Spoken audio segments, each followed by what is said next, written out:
Opportunities ఎక్కడుంటే అక్కడ investments తీసుకొని రావడానికి, ప్రభుత్వం దృష్టికి తీసుకొని వీలుగా కనిపిస్తుంది. అంటే ఇది ఏదైతే మీ గుడ్ మార్నింగ్ ధర్మవరంలో డైరెక్ట్ ఫేస్‌బుక్ లైవ్ ఇచ్చేస్తుంటారు.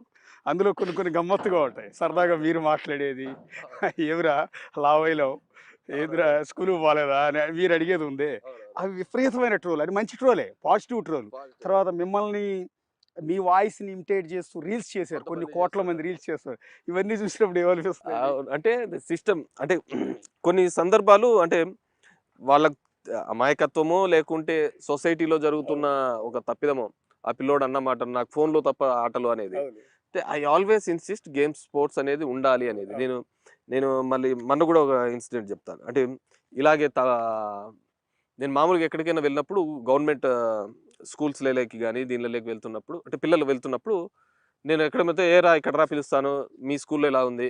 ఆహ్, మా స్కూల్ ఎలా ఉంది? మా స్కూల్‌లో చేరు" అంటూ ఉంటా. అవును. మా స్కూల్‌లో చేరు అని వాడిని మా స్కూల్‌లో అయితే బెల్ట్ ఇస్తాము, మంచి బట్టలిస్తాము, మంచి బుక్కులిస్తాము, మంచి ఫుడ్ పెడతాం, మంచి న్యూట్రిషియస్ ఫుడ్ ఇస్తాము అన్నీ చెప్తూ ఉంటా.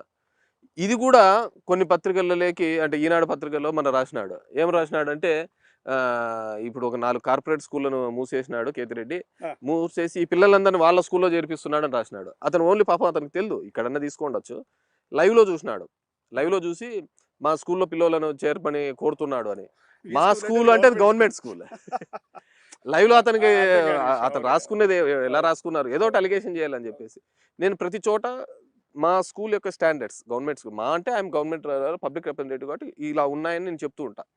అది గూడా ఆ విధంగా రాసిన సందర్భాలున్నాయి పేపర్‌లలో. అంటే మీ దగ్గర నిజంగా కార్పొరేట్ స్కూల్ మూసేసారండి? 4 మూసేసాం.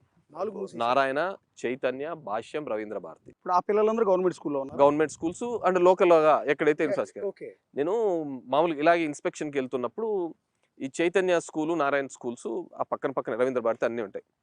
నేను ఆ స్కూల్స్‌కి దగ్గరికి ఒక పిల్లలొచ్చి కంప్లెయింట్ చేయడం జరిగింది. ఇక్కడ హ్మ్. ఫెసిలిటీస్ సరిగ్గా లేవని. వెళ్ళాను. 2000 మంది ఉన్నారు ఒక అపార్ట్మెంట్‌లో ఓకే. బ్లాక్‌లో. అంతా 5, 6 టాయిలెట్స్ ఉన్నాయి. గ్రౌండ్ లేదు, ఏమి లేదు. అంతా అపార్ట్మెంట్. ఇప్పుడంతా స్టడీస్ అదే విధంగానే. నేను టోల్డ్ దెమ్ దట్ మీరు ఇంతింత ఫీజులు వసూలు చేస్తున్నారు. లక్షల్లో ఫీజులు వసూలు చేస్తున్నారు. ఇంత ఫీజులు వసూలు చేస్తున్నప్పుడు మినిమమ్ ఇన్‌ఫ్రాస్ట్రక్చర్ అన్నా క్రియేట్ చేయకపోతే ఇంక దానివల్ల ఉపయోగం ఏముంటది? ఎవడో ఒకడు బాగుపడ్డాను కదా! సరే పిల్లలకు ఒక బలహీనత, మా వాళ్ళు చదువుకోవాలా, ర్యాంకులు ఉంటేనే తప్ప. ఎందుకంటే వాని కోసం కంటే పక్కింటోని కోసం ఈడు అవును. చదవాలని. సొసైటీలో ఏమనుకుంటారని నాకు తక్కువ వచ్చినాయని దాని కోసం చదివిపిస్తూ యెస్ సార్. ఉంటారు. అవును. సో, దాన్ని దృష్టిలో ఉంచుకొని నేను వాళ్ళకి క్లియర్‌గా చెప్పడం జరిగింది. And 1 year I have given time. All 4 colleges. Improve your infrastructure. Okay. మీరు ఇంప్రూవ్ చేయకపోతే మాత్రం క ఈ కార్పొరేట్ స్కూల్స్ మాత్రం హ్మ్. ఖచ్చితంగా క్లోజర్ చేయాలి. ఇప్పుడు చిన్న చిన్న బళ్ళు పెట్టుకొని, సందులలో పెట్టుకొని ఉండే స్కూల్స్ వేరు. యూ ఆర్ చార్జింగ్ హైయెస్ట్, అవునండి. హైయెస్ట్ ఫీజెస్ వసూలు చేస్తున్నారు. అవును. చేసినప్పుడు